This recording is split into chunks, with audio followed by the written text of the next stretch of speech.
Well, it's Monday night. KPRLive.com and actually YouTube.com/Dylan Talks Tone. We are talking tonight about something very, very interesting. The death of the vacuum tube.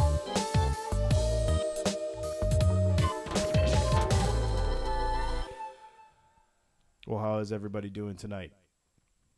How are you, Leslie? I'm good. How are you? I am great. We're going to talk about something very, very interesting. We'd like to welcome everybody to Dylan Talks Tone. This is a show, if you are the first-time viewer or listener or have just found our YouTube channel or KPRLive.com, the live broadcast on our live radio station. We are broadcasting to both places at once at the same time. And if you're new to our little party here every Monday night at 9 o'clock Eastern, we talk about guitar stuff, and we talk about gear, and we talk about music, and we talk about other random things. And if you're a hater and you get on my YouTube and say, I thought this was about guitar gear because we talked about something else for a minute, maybe this isn't the show for you. But we like to have fun around here, so that's what this is about. That was why I was trying to put some more gear stuff into this show this week, because we had some people say that. And I was like, you know what? Never mind. If they don't like it, they can listen to a more boring show, because we talk about fun stuff. And the thing is, if they follow the YouTube channel, there's so much tech stuff. This is kind of a more chill. It's part of why I'm part of it. And it is. I mean, it's still gear, though. No, I agree. So we're going to talk about some pretty controversial stuff tonight. The death of the power tube, of the tube, this tube that makes sound. That tube is dead, by the way. This tube is dead, actually. It's blowed up. We need to get a new one for that there Fender amp that you might see in the background over there. So we're going to talk about some alternatives to tubes, and we are going to talk about guitar setup stuff. We're also going to talk about helping you get your music out into the world. We're going to tell you in just a minute a way that you can do that with KPRLive.com. And we are also going to talk a little bit on the technical side, the gear-related side, about how we can make sound through our smartphones and our iPads and that sort of stuff. Because that's what we have, right? Not everybody has mixing boards and all kinds of interfaces and stuff.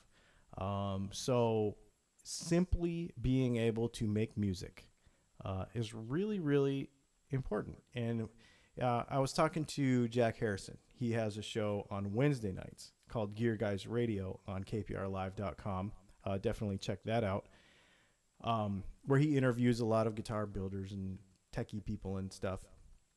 And we were talking about it the other day, and he's like, people make so many excuses for why they don't at least get their music down, right? Like, writing it down on paper is one thing, but then you have to record it, so that, what do they say, for posterity, at least get your ideas out.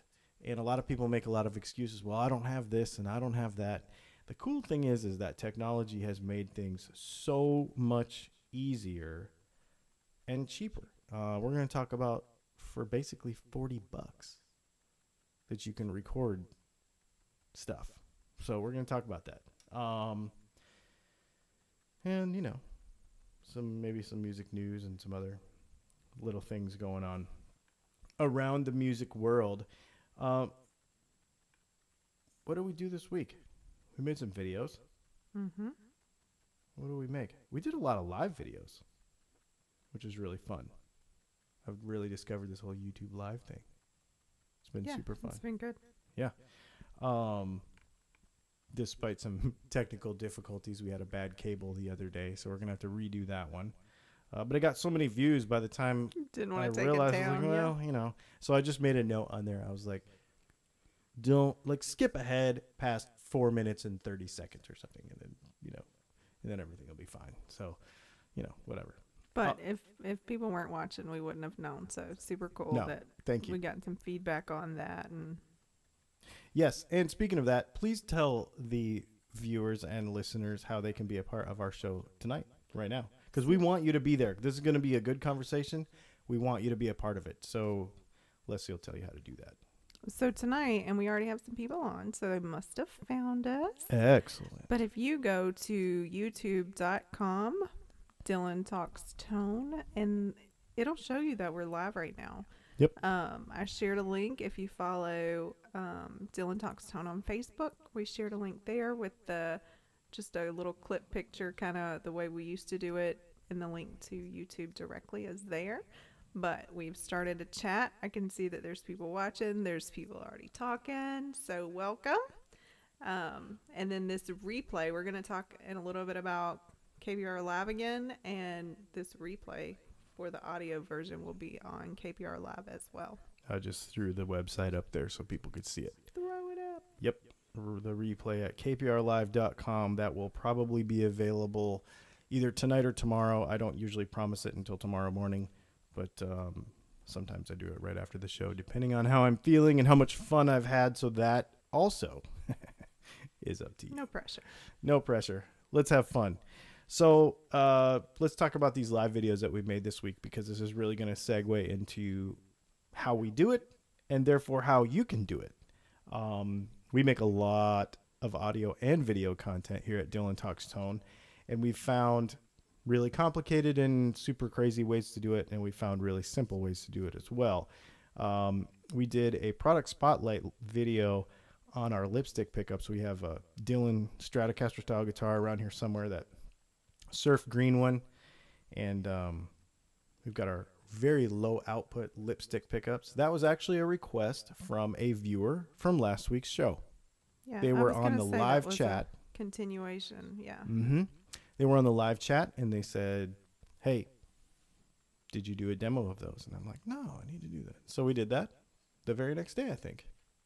So hopefully he was able to see that. I think I might have tagged him or somehow notified him that it was in there. If you subscribe to the YouTube channel, you will get notifications about this stuff, and you will not miss any of this stuff. So please do that, because if you ask a question tonight, I learned something bad.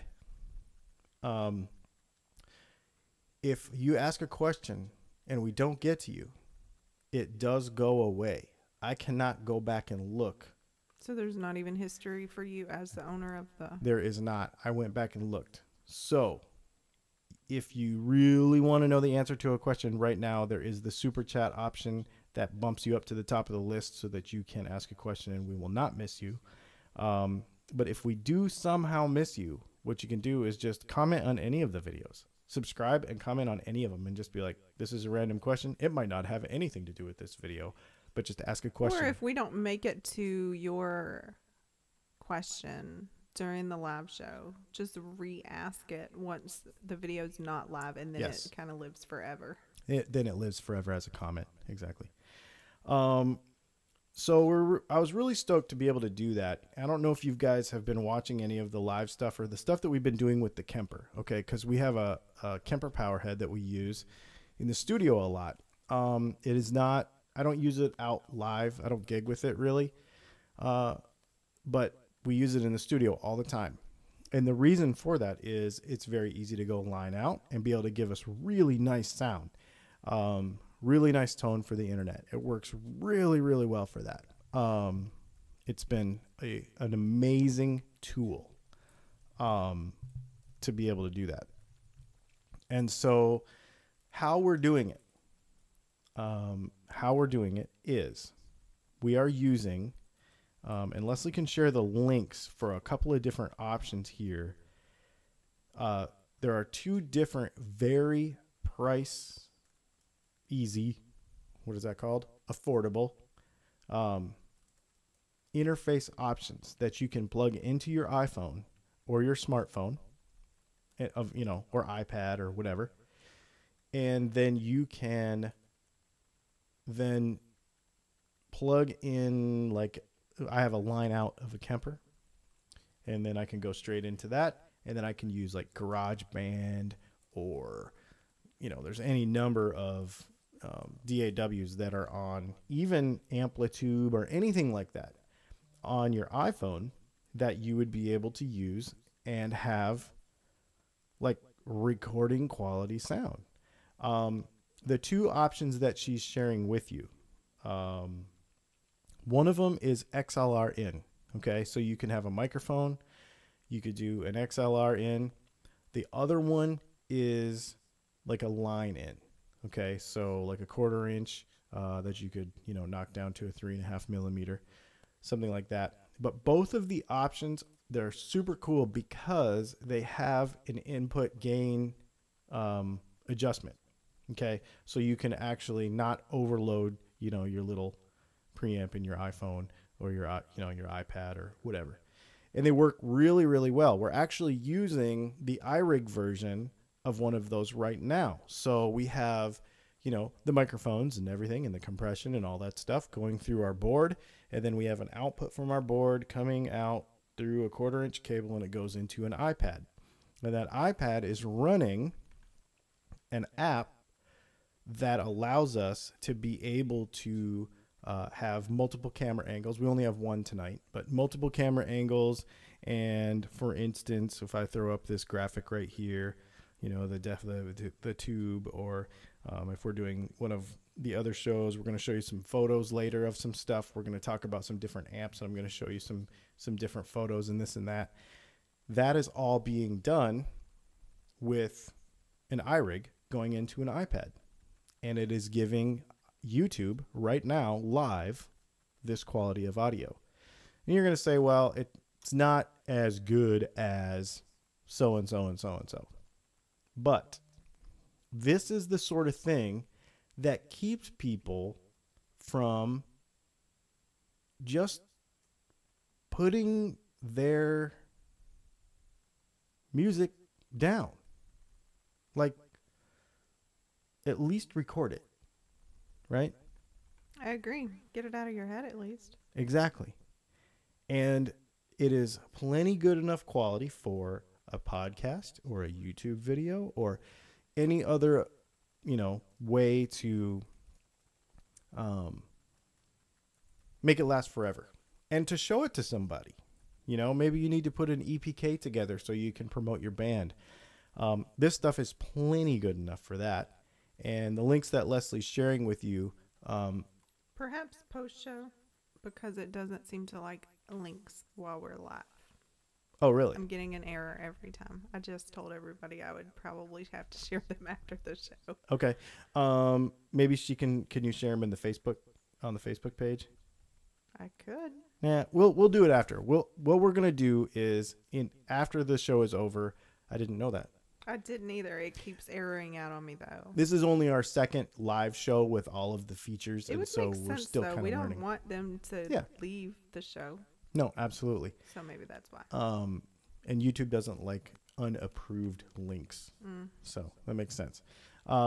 In the show description, the show notes after the show, we will put links to everything that we talk about tonight because I try to keep track of them ahead of time.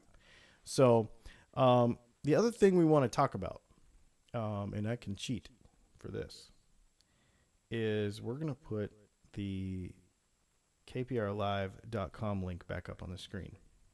Now, this is where you go to listen to the replay of this show. However, when we're talking about getting your music out in the world, kprlive.com is one of those resources that is like everybody should want to be a part of this. If you have recorded music that you are listening to, or that you want people to listen to, that you want to promote yourself, then submit at kprlive.com and we will put it on the internet. Once you are a KPR artist, which doesn't cost anything, then it's possible for you to also submit to be a guest on one of our shows, one of the DJ's shows. Myself, or usually it's usually myself or Jack Harrison on Gear Guys Radio. And talk all about your gear, talk about your rig, talk about your music, your upcoming gigs, all about you to promote you as a musician, because that is the goal of kprlive.com. That's the goal of this show. That's the goal of Jack's show. That's the goal of everything that KPR Live does, is to promote musicians that don't really have the way to promote themselves yet. But here's the deal. I'm going to get off on a little bit of a soapbox about this. You have to submit music. You have to not be lazy, and you have to do it to start the ball rolling. I know lots of musicians. This is what I do for a living. And I have told them many, many, many, many, many, many times about this resource, and they don't do anything. And as a result, they do not get to reap the benefits of this, and therefore it is their fault, not mine, because I told them about it. So if you make music, and if you have music to listen to, submit the music. And it has nothing to do with us. Like, we don't get to choose. I mean, if we could choose and do it for you, there is so much money. There is so much music that we would upload. But there are legalities involved. You have to give permission. We cannot do it for you. So it's not, can I just email you? Can't you just do it? It's none of that. And it's no decision made by us.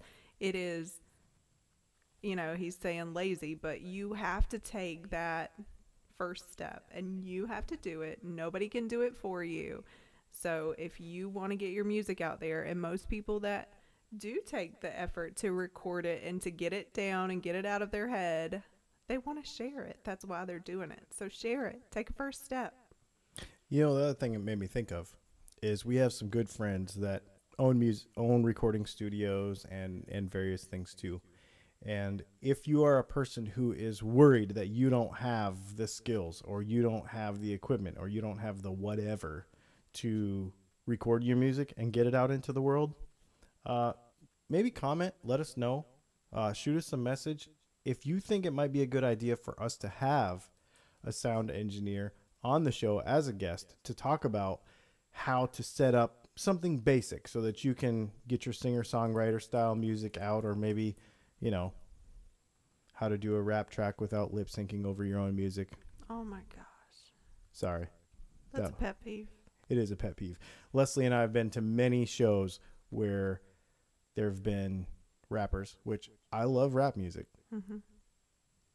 But don't just bring your own record that you put in and then listen to it and then rap over it. Not good. I mean, it sounds like you might as well be singing with the radio. That's the same thing, right? Like, it's like you should have stayed in the car and sang to the radio. Exactly. I mean, at least cut your audio, your voice out of your track if you're gonna, you know, I don't know. It was just crazy. Yep. So anyway, we have given you a couple of suggestions on gear, which you'll see in the comments after the show, and a way to get your music out into the world. So for $40 in equipment and free to get your stuff out into the world, and maybe an interview on a radio show, that's the way to do it. Pretty sweet. Yeah, and that's the second part of that is we can have you on the show and you can talk about your music and we can play your music even during this show. Yep. If you are an artist on kprlive.com. Yep, because if you are an artist and you say, hey, can you play my show before you play my song, before you talk about such and such, I'll do it. Mm-hmm. All you got to do is ask. So hopefully we like it. Hopefully we just like saying. it. Yeah. Let's see. The other video we did, so bringing it back around to gear. It's all gear, man. It's all gear. We did this, how to install compensated Telecaster saddles. So, that was a good one. That was a good one. So, compensated Telecaster saddles, everybody is really, really like fixated on intonation on a Telecaster. I'm not so much. I think you can set intonation with normal saddles just fine.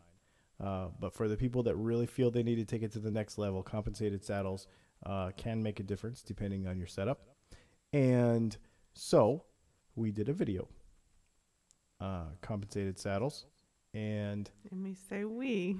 Well, yes. So we made a video And that product is actually available at DylanTalksTone.com. So we have the compensated saddles that you can buy for just like $15, I think. They're super, super affordable. And then for, I want to say, as little as $40, you can get an entire bridge assembly with compensated saddles. Wilkinson, I think. And then maybe for $5 more, or maybe the same price, I can't remember. You can get a Clusen, and then you can convert them to compensated saddles, and that is an option. So definitely check that out at DylanTalksTone.com. That is definitely a thing. The reason I did those videos is because there are a lot of people who are really hung up on these bridges that cost like $120 or more, $150. And they think they're going to somehow be better, that they're going to unlock some voodoo, when in actuality, these budget alternatives are cheaper only in price. They are very high quality pieces. They work really well, and they just save you in the wallet, but you're going to get the same tonal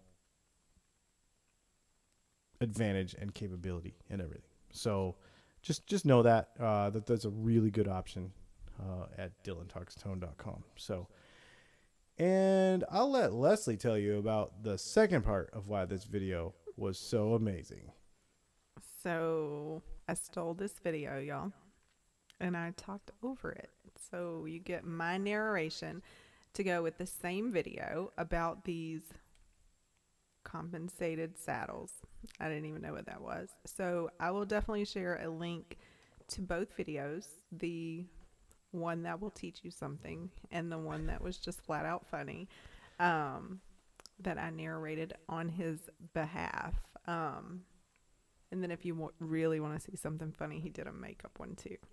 I took one of her videos because, you know, she sells makeup. So I took one of her videos and she was demonstrating, you know, makeup products and stuff. And then I went ahead and like narrated what I knew, which is not a lot about makeup, over her explaining it. It was really fun. It was hilarious, actually.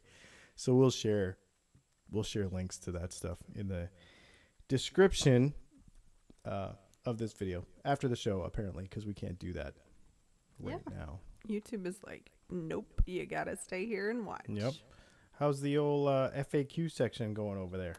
I decided, if you scroll further down in your notes, I have decided to kind of dump some there so you can decide if you would like to address anything as they come in, and so we do not lose actual questions and or suggestions. Okay. Very good. Let's see. Somebody says I should get smaller mics. I don't like the shadow on your face. Well, and that's probably, we could probably fix that. Either way. Yeah. I understand why that's being said. I do. I mean, I kind of like just hiding over here in the corner. I should just keep my face like this. No, I do understand that. Let's see. And somebody says, speaking of bands, check out so-and-so. They're on my Facebook friends page. If you have a band or you are a friend of someone who has a band, I'm going to put this responsibility back on you. Tell them to get in touch with us. Share the link that we shared on our Facebook page earlier this evening. Share that link and tag them in the comments or something. Yeah.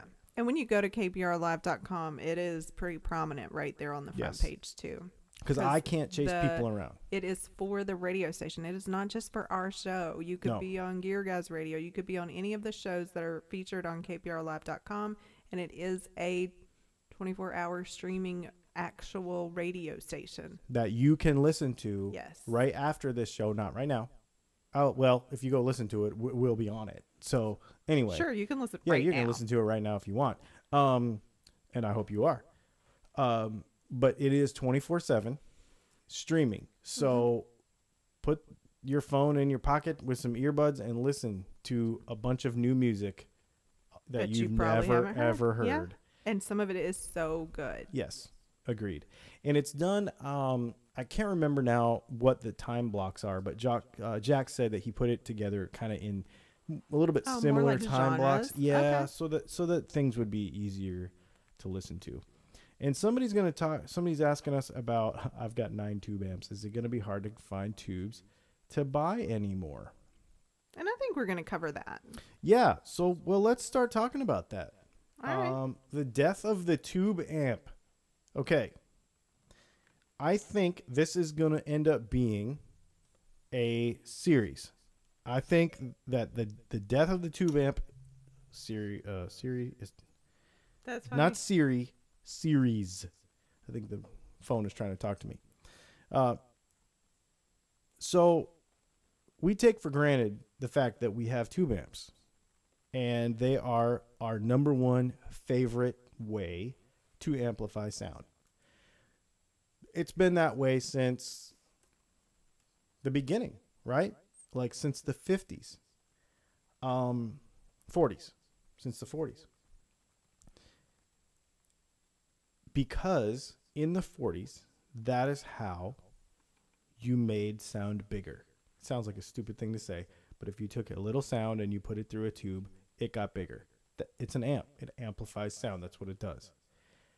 In the 50s, and then more predominantly in the 60s, that's when obviously transistors took over and started to replace tubes.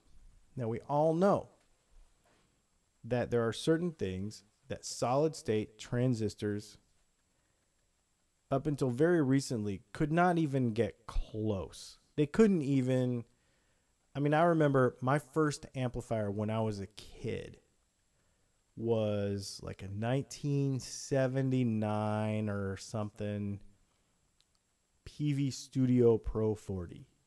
And when you crank that thing up, it just sounded like Alka-Seltzer. I mean, just fizz, like there was no dimension to the sound at all. Now, clean, it was great, right? Clean, it sounded really nice, super crystal clear, not as noisy as tubes, obviously not as heavy. But it was terrible. And that is what we have in mind. In fact, something I've noticed about guitar people in general is if it happened in the 80s and it sucked, then it must always suck forever since then. So I'm serious. Like leg warmers, right? Because leg warmers happened in the 80s, then everything that happened in the 80s probably sucked.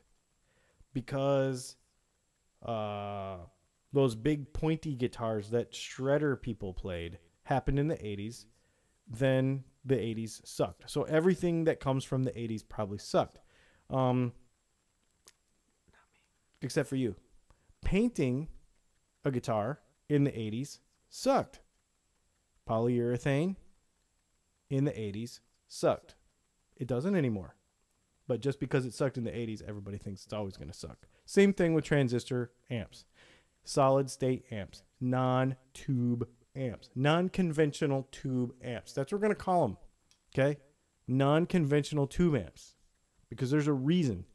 This tube right here is what you're used to. But that doesn't mean there's the only way to do it. So, in the last decade or so, there has been a definite movement away from tube amps. There's been a definite jump forward in solid state technology, right? In everything, okay? We're not talking about just amps. So, light bulbs, right? So, we have solid state light bulbs now, which sounds really weird, but this is essentially what it is. Yep. A light emitting diode with a little microchip and a little amplifier in there, right? Replaced that really noisy ballast in a CFL bulb, which is what we have up here right now, right? And that replaced the vacuum tube, which was an incandescent light bulb. It's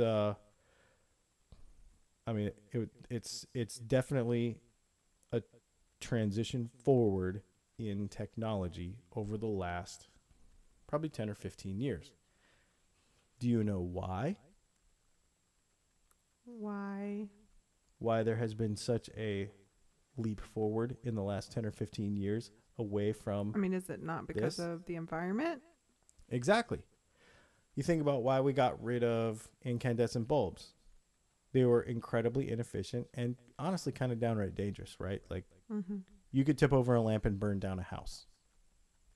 So you can't tip over an LED lamp and burn down a house. There's just no heat there.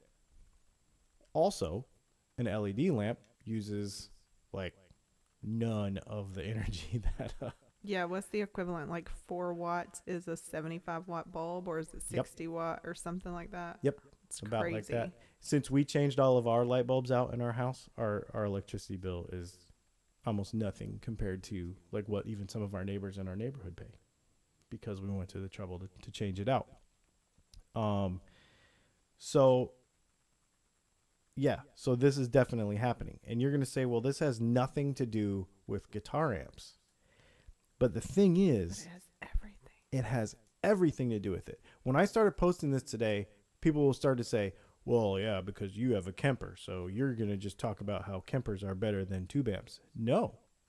We're going to talk about how the world is changing and why things need to change. Okay? And if you need proof, let's go back to what he's holding. He blew a tube in his amp, so he does use tube amps, y'all. Exactly. Exactly. I do. And we're going to talk about actually some types of amps that I do not own that I'm going to go ahead and purchase, just so that we can have a conversation together as a community, the Dylan Talks Tone community, on the YouTube channel, on the show. We're going to do some broader testing when it comes to music geekery, because so many people, they just want to go to the tube amp and say it's better. And I agree, but there has to be a point in time where we say we need to make a change. And here's why. My Fender amp over there has 40 watts of output, okay? Using two 6L6s, three 12AX7s, and actually another 12AX7, because it has tremolo and reverb and blah, blah, blah. To make 40 watts of power, the amp has to consume 1,650 watts of power. So it's about 4-to-1. So you can take 400 watts of power to make 100 watts of Marshall turned up.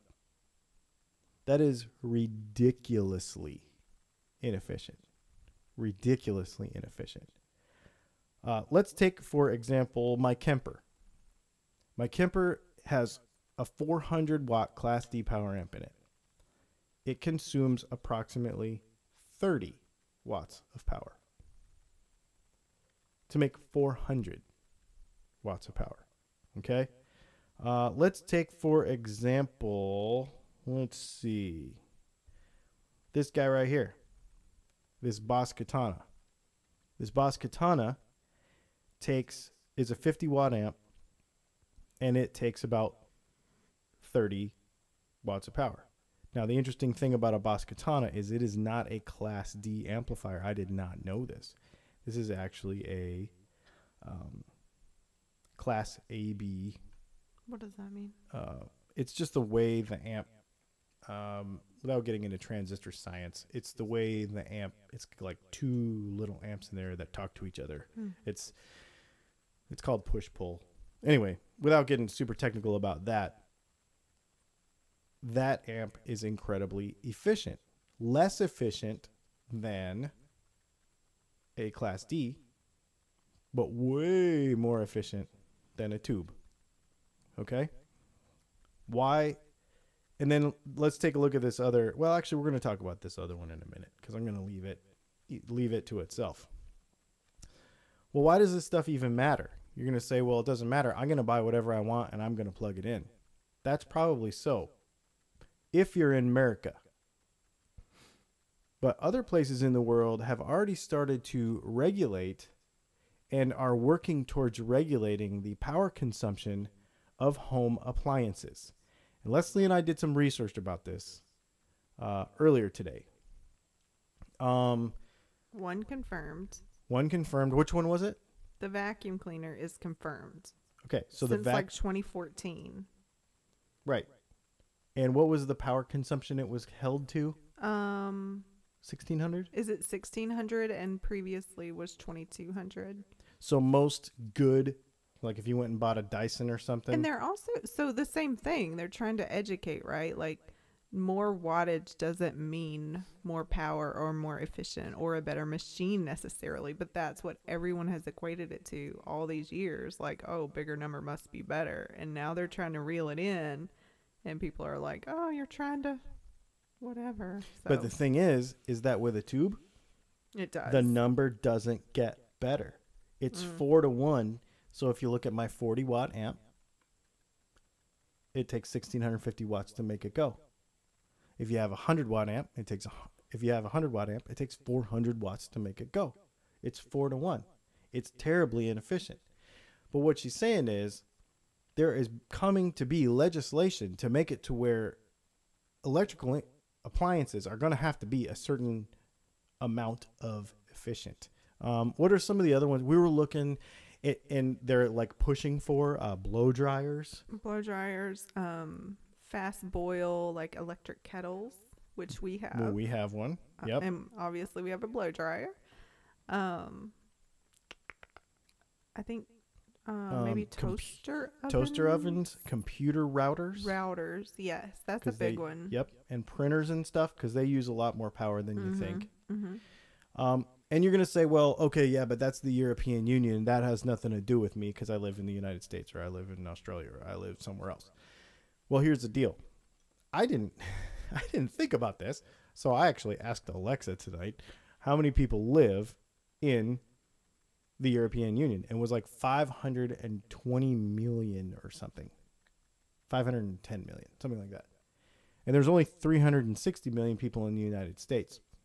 So when we say, well, yeah, that's not going to affect us because it's not in America yet, because this show and a lot of our audience is based in America, that doesn't mean anything because there are huge blocks of population around the world who are making moves towards this more efficient way of doing stuff, and it is going to go downhill from there. Not downhill. It is going to propel itself, spread out from there. And what I read about it was that it's actually an initiative. There was a meeting, and this was an agreement that was made to reach a milestone by the year 2020.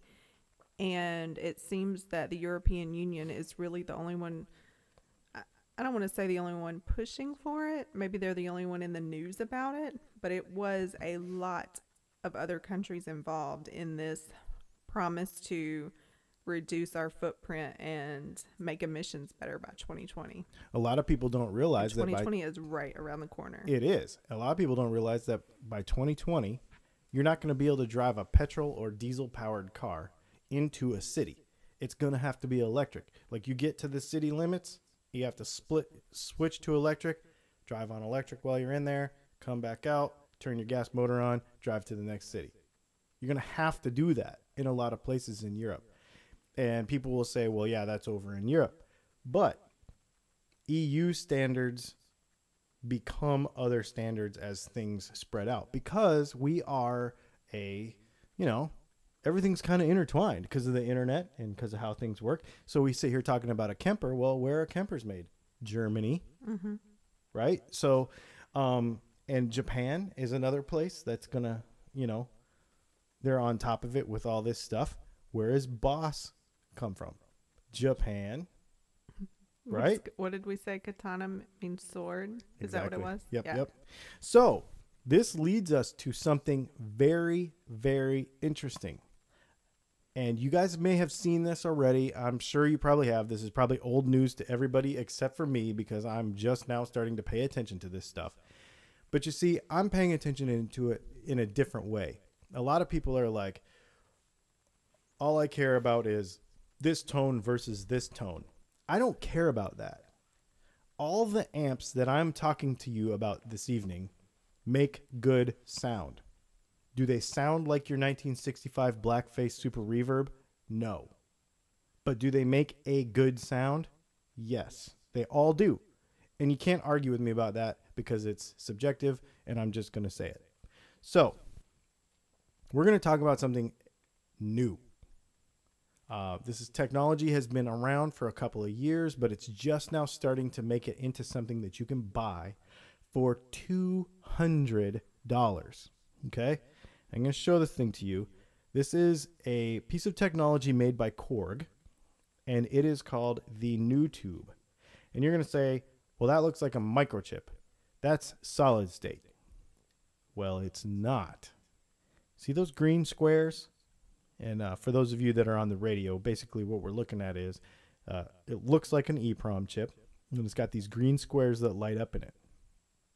Those are actually grids. This is an ultra high efficiency tube that is found in Vox's new MV series amplifiers. This is actually a tube. Now, granted, it is only a preamp tube. It is a Class D power section, but this is a preamp tube. And it can even come voiced in different ways. The thing is that it makes it to where this thing can run on a 19-volt power supply, pull hardly any current, and use hardly any power in comparison to even a normal Class AB amp like this Boss Katana that we were talking about earlier. Okay? So this is a completely different thing. This is completely new. It's been out for a couple of years, but like I said, they came up with the technology first, and then it was like, okay, where can we kind of, apply this? Can we put it into a real world thing? Okay. This is it. This is the Vox MV50 AC version. You can buy this for $199. We will leave a link in the description of this video.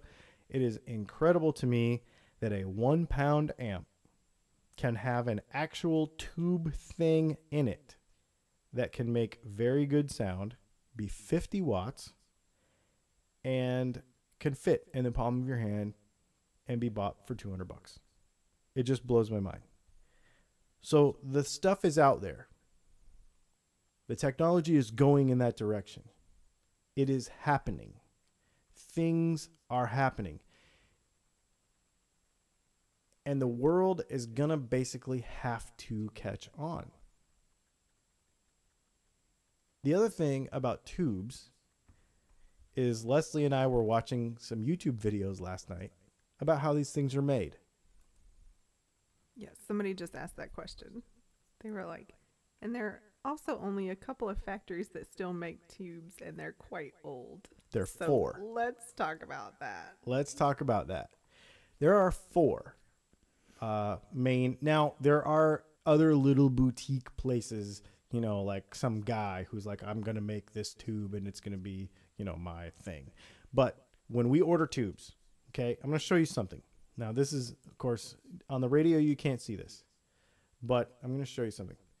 Now, this is a tube out of my Fender amplifier. Now, obviously, it's not the original one, but it says JJ on it, right? JJ tubes, everybody loves JJ tubes. They're fantastic, right?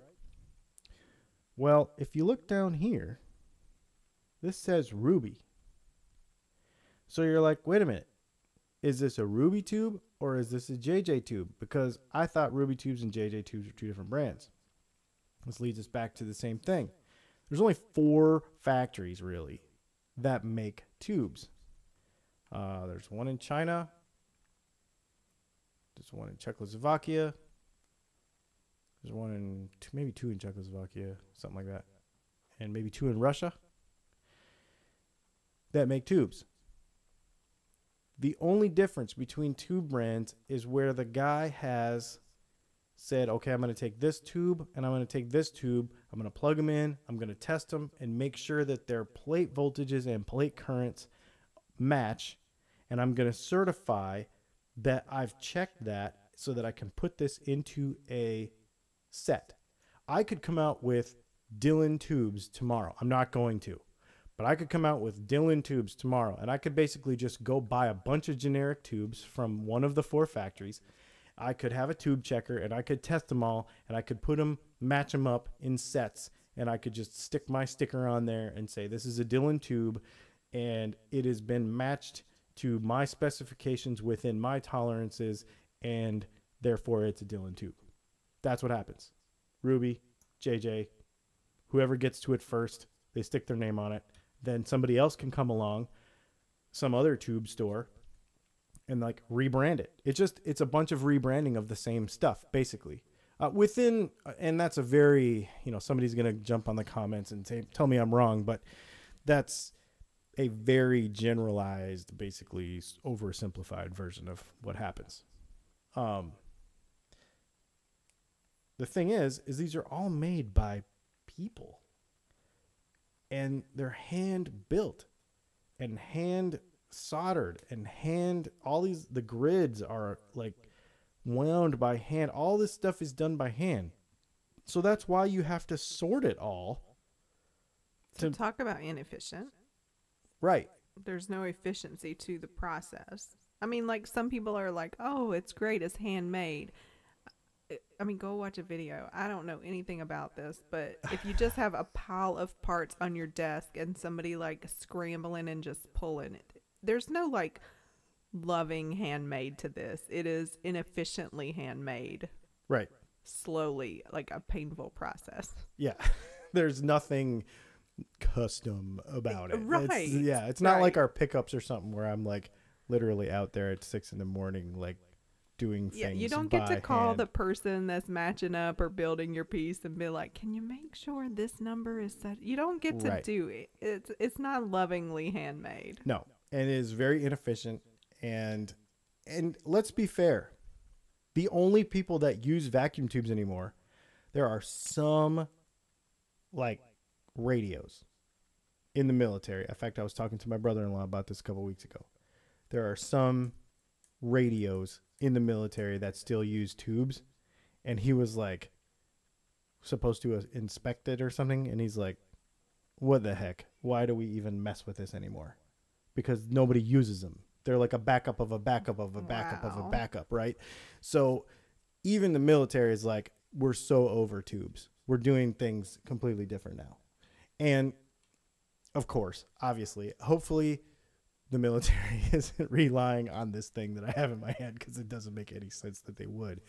But that comes down to a bunch of cork sniffing, ultra picky people who are stuck on using a tube in an audio amplifier, whether that be a hi-fi amplifier or a guitar amp. They're the only people using them anymore.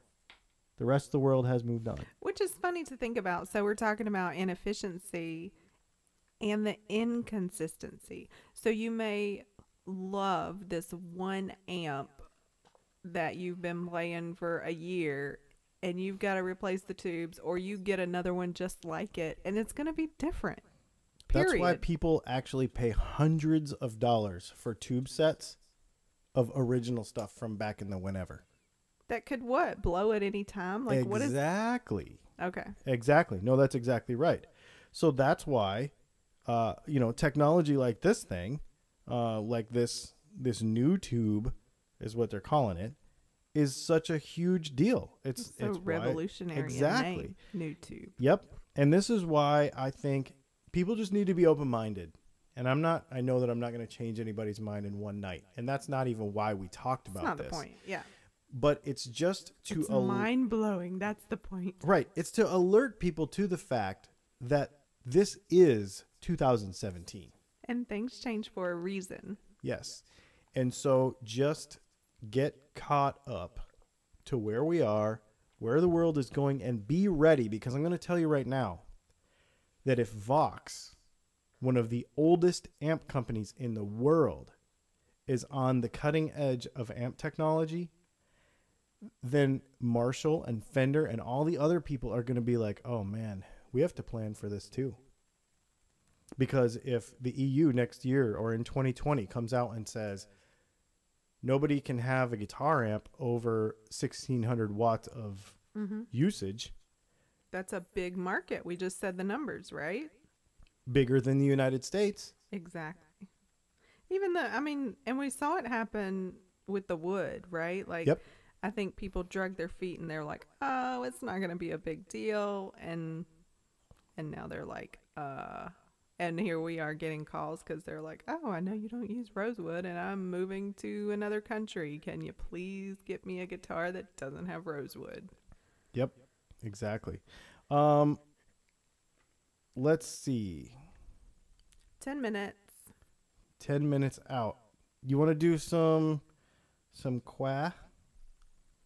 Q&A stuff? Yeah, let's do some Q&A stuff. You have all the questions. Do I? Okay. Let me see. Dave says, I'm looking to get a junior. Should I go Hammer or Les Paul Jr. or Yamaha Pacifica?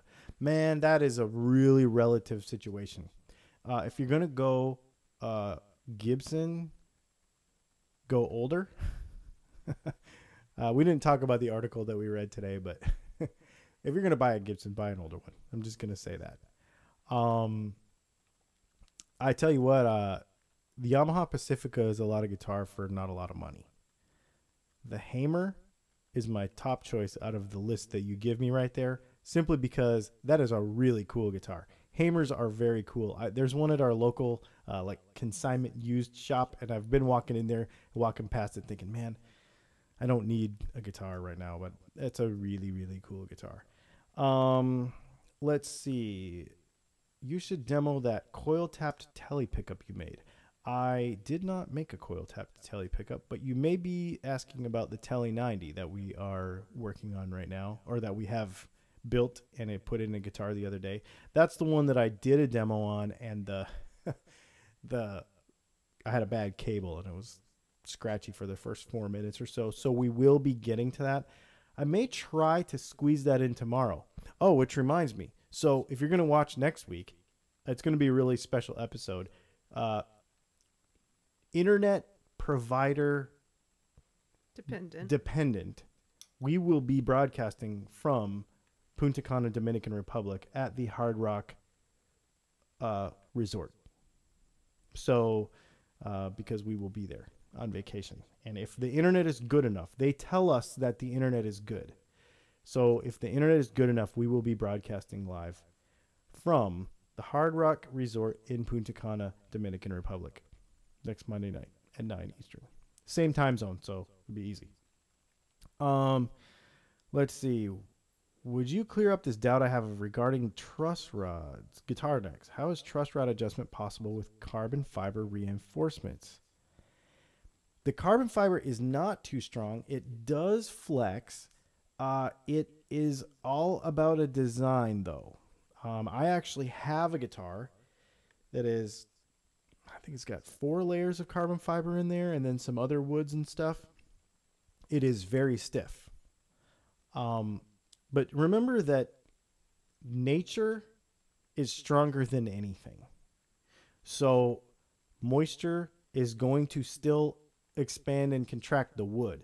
If there is carbon fiber in there, the carbon fiber won't expand and contract, but the wood still will. So you still can have motion, and that natural motion is going to be stronger than anything.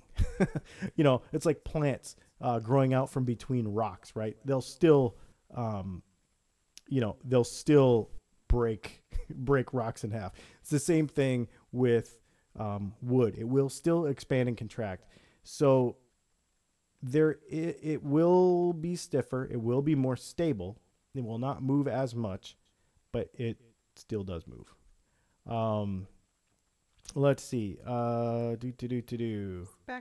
up a little bit. Yep. Yeah, there's a clarification on that question. It's the one with 2 different output capabilities. Oh man, I do have one. I have to put that in a guitar. So he's asking me about a coil tap situation. So we will do, okay. So I will go ahead and do a video on coil tapping, because obviously coil tapping versus coil splitting, we've already done that video. But to demonstrate and to understand what coil tapping actually is and how it works and the sound difference that it makes, I will do that video. We can do that video for sure. Let's see. Speaking of bands, we already talked about that. Yep, there's already a couple of factory. We talked about tubes. I don't know if you're taking questions, but what do you think about fanned frets? Are they a fad or are they here to stay and we will be seeing people using them more and more? Fanned frets, I'm going to call them a fad, but I think they're going to stay. It is a very interesting thing that I'm going to just honestly tell you that I don't know a lot about it. I don't know a lot about extended range stuff. I do know what it does to the overall mechanics of the strings and, designing pickups around it and stuff, because it does change how the guitar sounds because the scale is so long versus short. It does change that part of it. But to tell you the truth, I've never played one because I don't play that kind of music. So I'm not enough versed to give you a good answer on that, except for my opinion. My opinion would be, I really think that we're going to see a lot more alternative stuff. If you go watch, I'll give you a suggestion. If you want to see something that's really ridiculous, that is new technology, new amplifiers, crazy scale lengths, crazy tunings, and crazy application of all of that stuff put into music, then YouTube a band called 12 Foot Ninja. They are from Australia, and that guitar player plays a special guitar that he can actually electronically tune each string differently. And he does all this crazy stuff. And watch the videos about it, like the NAMM demos that he does and stuff, because he uses extended range, alternate tunings, he uses modeling, he uses all of the above, basically, to get sounds that the normal guy, none of us could get with a real guitar. I mean, it is a real guitar, but I mean a regular guitar. 12 Foot Ninja. Check them out. Really, really cool. Just YouTube it. I mean, and I think there was a demo. I don't know. There was a demo from NAMM last year. There was some other stuff where he really kind of got into depth with what he was doing. Very cool stuff. Let's see. We're good. Awesome. We covered all the questions. Excellent. And we're just about out of time. So I appreciate everybody listening for sure tonight. This was really super fun. Make sure that you check out kprlive.com on other times of the night, week and night. And check out Dylan Talks Tone all over the interwebs, on Facebook, on YouTube, obviously. We have like 280 videos or something. And we've got some good ideas for new videos coming up. If you have anything you want us to make a video about, we'll make a video just for you. Just like we are doing there for Luke about that coil tapping thing. We'll do the same thing for you. If you have a question, we will do our best to answer it. If we do not know the answer, I will call somebody and we'll get them on the show and we'll let them answer it, because that's the fun part about doing this. We know a lot of people and really, really super fun. And one more housekeeping thing.